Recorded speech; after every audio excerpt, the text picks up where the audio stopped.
ನಮಸ್ಕಾರ. GTV news ಕನ್ನಡಕ್ಕೆ ಸ್ವಾಗತ. ನಾನು ನಿಮ್ಮ ವೆಂಕಟೇಶ್.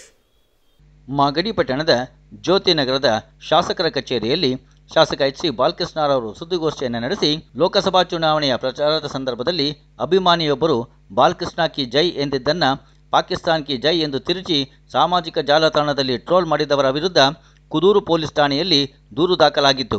ಆದರೆ ಇದುವರೆಗೂ ಕುದೂರು ಪೊಲೀಸ್ನವರು ಯಾವುದೇ ಕ್ರಮ ಕೈಗೊಂಡಿಲ್ಲ. FSL ವರದಿಯಲ್ಲಿ ಯಾವುದೇ ಕೋಮುವಾದ ಸೃಷ್ಟಿಸುವ ವಿಚಾರವಿಲ್ಲ ಎಂಬ ವರದಿ ಬಂದಿದೆ. ಇನ್ನಾದರೂ ಟ್ರೋಲ್ ಮಾಡಿದ್ದವರನ್ನು ಪೊಲೀಸರು ವಶಕ್ಕೆ ಪಡೆಯಬೇಕು. ಇಲ್ಲವಾದಲ್ಲಿ ಗುರುವಾರ ರಾಮನಗರದ SP ಕಚೇರಿ ಮುಂದೆ ಧರಣಿ ನಡೆಸಲಾಗುವುದು ಎಂದು ಶಾಸಕ HC ಬಾಲಕೃಷ್ಣ ಅವರು ತಿಳಿಸಿದರು. ಈ ಒಂದು ಪತ್ರಿಕಾಗೋಷ್ಠಿಗೆ ನಮ್ಮ ಸ್ನೇಹಿತರುಗಳು ಬಂದಿದ್ದಾರೆ. ನಮ್ಮ ಶಂಕರಣ್ಣ ಬಂದಿದ್ದಾರೆ, ನಮ್ಮ ಮಂಜಣ್ಣ, ಗಿರೀಶಣ್ಣ ಬಂದವರೆ, ತೇಜ ಬಂದವರೆ, ರಾಮಣ್ಣ, ನಮ್ಮ ರೇಣುಕಣ್ಣ ಬಂದಿದ್ದಾರೆ. ಎಲ್ಲರೂ ಕೂಡ ಈ ಪತ್ರಿಕಾಗೋಷ್ಠಿಯಲ್ಲಿ ಭಾಗವಹಿಸ್ತಾ ಇದ್ವಿ. ಇವತ್ತಿನ ಪತ್ರಿಕಾಗೋಷ್ಠಿಯ ಉದ್ದೇಶ ಅಂತಂದರೆ, ಮೊನ್ನೆ ಸನ್ಮಾನ್ಯ ಲೋಕಸಭಾ ಸದಸ್ಯರು ನಡೆದಂಥ ರ್ಯಾಲಿ, ಅವರ ಚುನಾವಣಾ ರ್ಯಾಲಿನಲ್ಲಿ ತಿಪ್ಸಂದ್ರದಲ್ಲಿ ಒಂದು ಘಟನೆಯನ್ನು ನಮ್ಮ ವಿರೋಧಿಗಳು ಸಮಾಜಕ್ಕೆ ಒಂದು ಕೆಟ್ಟ ಸಂದೇಶವನ್ನು ನಮ್ಮ ಮೇಲೆ ಕಳಿಸ್ಬೇಕು ಅಂತ ಹೇಳಿ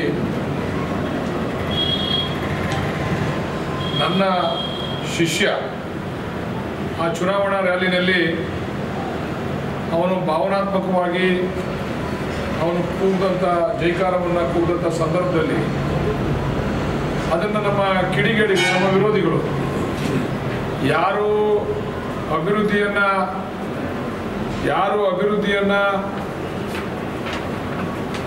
ಮಾಡಿ ಓಟ್ ಕೇಳಲ್ವೋ,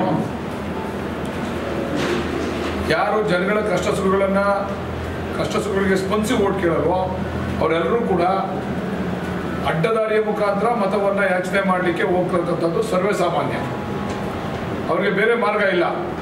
ನಾವು ಕೆಲಸ ಮಾಡಿದ್ವಿ ಓಟ್ ಕೊಡಿ ಅಂತ ಕೇಳೋಂಗಿಲ್ಲ, ನಾವು ನಿಮ್ಗೆ ಸ್ಪಂದಿಸಿದ್ದೀವಿ ಅಂತ ಓಟ್ ಕೇಳಿ ಅಂತ ಕೊಡೋಂಗಿಲ್ಲ. ಅವ್ರು ಅಡ್ಡದಾರಿ ಹಿಡಿಲೇಬೇಕು. ಹಾಗಾದ್ರೆ ಏನು ಅಸ್ತ್ರಗಳು ಇಲ್ಲ. ಈಗ ಅವ್ರು ಮಾತಾಡಲಿಕ್ಕೆ, ಅವ್ರು ಮತ ಕೇಳಲಿಕ್ಕೆ ಅವ್ರ ಅಸ್ತ್ರಗಳೆಲ್ಲ ಅಡ್ಡದಾರಿ ಹಿಡಿಬೇಕು. ತಿಪ್ಸಂದ್ರದಲ್ಲಿ ನಡೀತಕ್ಕಂಥ ರ್ಯಾಲಿನಲ್ಲಿ ನಮ್ಮ ಶಿಷ್ಯ ಚಂದ್ರಣ್ಣ ಅಂತಕ್ಕಂಥವನು ಜೈ ಬಾಲಕೃಷ್ಣ ಅಂದರೆ ಜೈ ಪಾಕಿಸ್ತಾನ ಅಂತೇಳಿ ಅದನ್ನು ತಿರುಚಿ ಅನೇಕ ಜನ ನಮ್ಮ ವಿರೋಧಿ ಪಕ್ಷದ ಮುಖಂಡರುಗಳು, ಬಹುಶಃ youth president, JDS youth president ಕೂಡ ಅದಕ್ಕೆ ಕಾರಣಕರ್ತರಾಗಿದ್ದಾರೆ. ವಿಜಯ್ ಕುಮಾರ್ ಅವರು ಕೂಡ ಕಾರಣಕರ್ತರು. ಅವರ ಚಿತಾವಣೆಯಿಂದ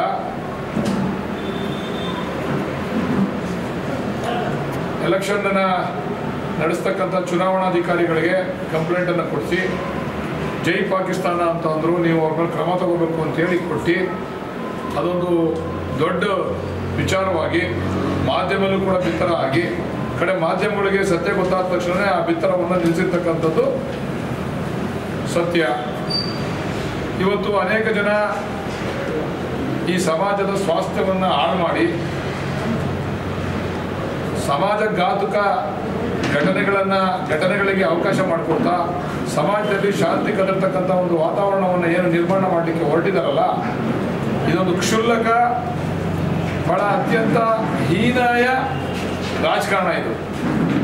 ಇಲ್ಲಿ ಯಾರು ಕೂಡ ನಮ್ಮಲ್ಲಿರ್ತಕ್ಕಂಥ ಅಲ್ಪಸಂಖ್ಯಾತರು ಕೂಡ ಯಾರು ಕೂಡ ಪಾಕಿಸ್ತಾನದ ಪರವಾಗಿರ್ತಕ್ಕಂಥವ್ರು ಅಲ್ಲ. ಅವ್ರು ಯಾರು ಕೂಡ ಈ ಇತ್ತೀಚಿನ ಪೀಳಿಗೆ ಯಾರು ಪಾಕಿಸ್ತಾನದಿಂದ ಬಂದಿರತಕ್ಕಂಥವ್ರು ಅಲ್ಲ. ನಮ್ಗಳ ಜೊತೆ ನಮ್ಮ ಅಣ್ಣ ತಂದಿರತ್ತೆ ಭಾಳ ವರ್ಷಗಳಿಂದ ನಡ್ಕೊಂಡು ಬಂದಿರತಕ್ಕಂಥದ್ದು. ಬಹುಶಃ ಏನಾದರೂ ಕೂಡ ಅಲ್ಲಿ ಏನಾದ್ರು ಆ ಅಲ್ಪಸಂಖ್ಯಾತರ ಸಮುದಾಯ ಇದ್ದಿದ್ರೆ ಭಾಳ BJPಯವರು ಇನ್ನೂ ಜಾಸ್ತಿ ತಿರುಗ್ತಿದ್ರು. ಅದನ್ನ ಜನತಾದಳದವರು BJPಯವರು ಅದು ಇನ್ನೂ ಜಾಸ್ತಿ ತಿರುಗ್ತಿದ್ರು.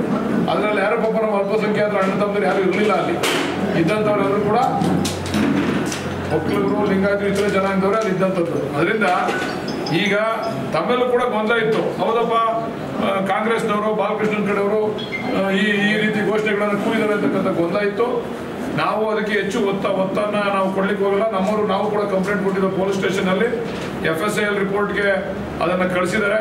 ಆ FSIL ರಿಪೋರ್ಟಲ್ಲಿ ಇಲ್ಲ, ಅದು ತಪ್ಪು ಅಂತಕ್ಕಂಥ ರಿಪೋರ್ಟ್ ಇವತ್ತು ಬಂದಿದೆ ಅಧಿಕೃತವಾಗಿ ಫಾರೆನ್ಸಿಕ್ ಲ್ಯಾಬ್ರೋಟರಿಯಿಂದ.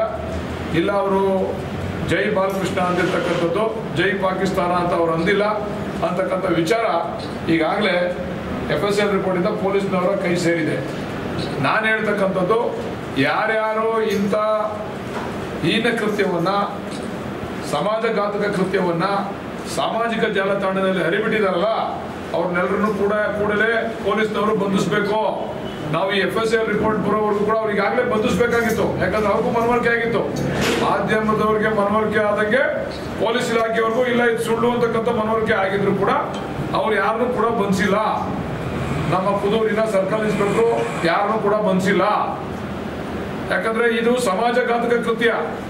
ಇವ್ರ ಮೇಲೆ ಗೂಂಡಾ ಆಕ್ಟ್ ಹಾಕ್ಬೇಕು. ಯಾಕಂದ್ರೆ ಸಮಾಜದಲ್ಲಿ ಸ್ವಾಸ್ಥ್ಯವನ್ನು ಹಾಳು ಮಾಡ್ತಕ್ಕಂಥದ್ದು, ಸಮಾಜದಲ್ಲಿ ಧರ್ಮಗಳ ಮಧ್ಯೆ ವಿಷ ಬೀಜವನ್ನು ಬಿತ್ತಕ್ಕಂಥದ್ದು, ಅನವಶ್ಯಕವಾಗಿ ಸಮಾಜದಲ್ಲಿ ಗಲಭೆಗಳನ್ನ ಹುಟ್ಟಾಕ್ತಕ್ಕಂಥ ಕೆಲಸವನ್ನ ಏನು ಅವ್ರು ಮಾಡ್ಲಿಕ್ಕೆ ಹೊರಟಿದ್ದಾರೆ, ಅವ್ರನ್ನ ಕೂಡಲೇ ಅರೆಸ್ಟ್ ಮಾಡಬೇಕು. ಅವ್ರ ಮೇಲೆ ಗೂಂಡಾ ಆಕ್ಟ್ ಹಾಕ್ಬೇಕು, ರೌಡಿ ಶೀಟ್ ಓಪನ್ ಮಾಡಬೇಕು. ಇಲ್ಲದೆ ಹೋದ್ರೆ ನಾವು ಯೋಚನೆ ಮಾಡ್ತೀವಿ, ಇವತ್ತೇನಾದ್ರು ಅವ್ರು ಬಂಧಿಸ್ತಿಲ್ಲ ಅಂತಂದ್ರೆ ಗುರುವಾರದ ದಿವಸ ನಾವು SP ಕಚೇರಿ ಮುಂದೆ ಧರಣಿ ಮಾಡ್ತೇವೆ. ಯಾಕಂದ್ರೆ ಇದಕ್ಕೆ ಅಂತ್ಯ ಆಡಬೇಕು.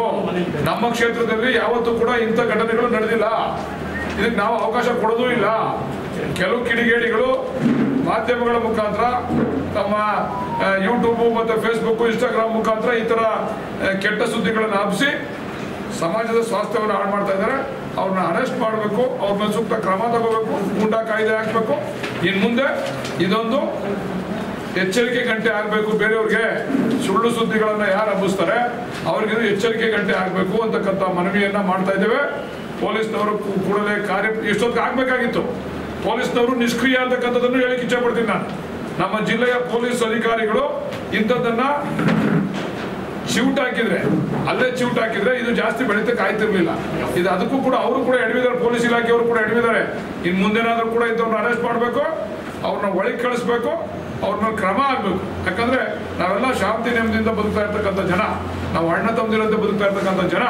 ಅದನ್ನ ಶಾಂತಿಯನ್ನು ಕದ್ದಲಿಕ್ಕೆ ಯಾರು ಅವಕಾಶ ಮಾಡಿಕೊಟ್ಟಿದ್ದಾರೆ ಅವ್ರನ್ನ ಬಂಧಿಸಬೇಕು ಅಂತಕ್ಕಂಥದ್ದನ್ನ ನಿಮ್ಮ ಮುಖಾಂತರ ಅಧಿಕಾರಿಗಳಿಗೆ ಮನವಿ ಮಾಡ್ತೇನೆ. ಇನ್ನೊಂದು ದುರದೃಷ್ಟಕರ ಅಂತಂದ್ರೆ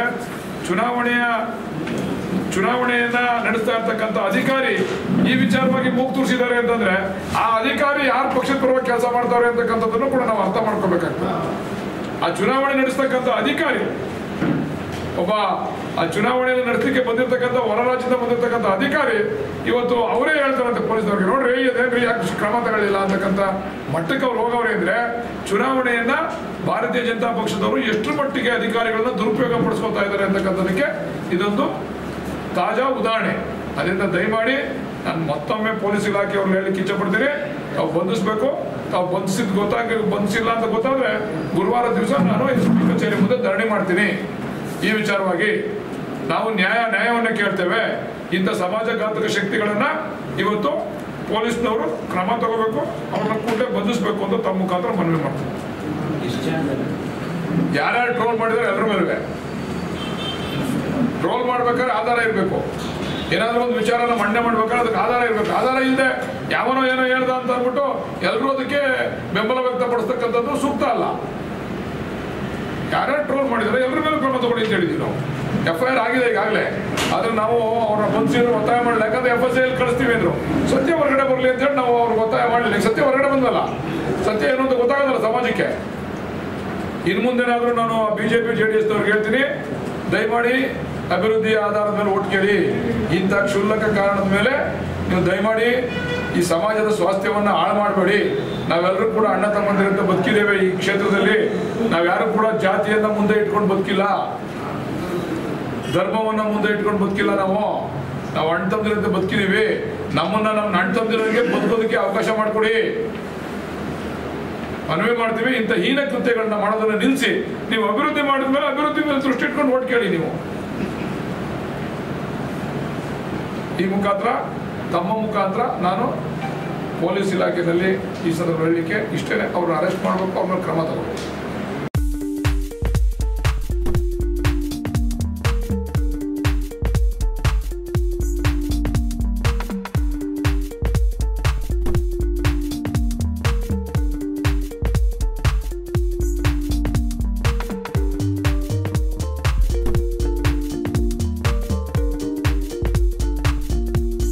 ಇದು ಇವತ್ತಿನ ಮಾಗಡಿಯ ಸುದ್ದಿ ಸಮಾಚಾರ. ನಿರಂತರ ಸುದ್ದಿ ಸಮಾಚಾರಕ್ಕೆ ವೀಕ್ಷಿಸಿ ನಿಮ್ಮ GTV ನ್ಯೂಸ್ ಕನ್ನಡವನ್ನು. ವಂದನೆಗಳು.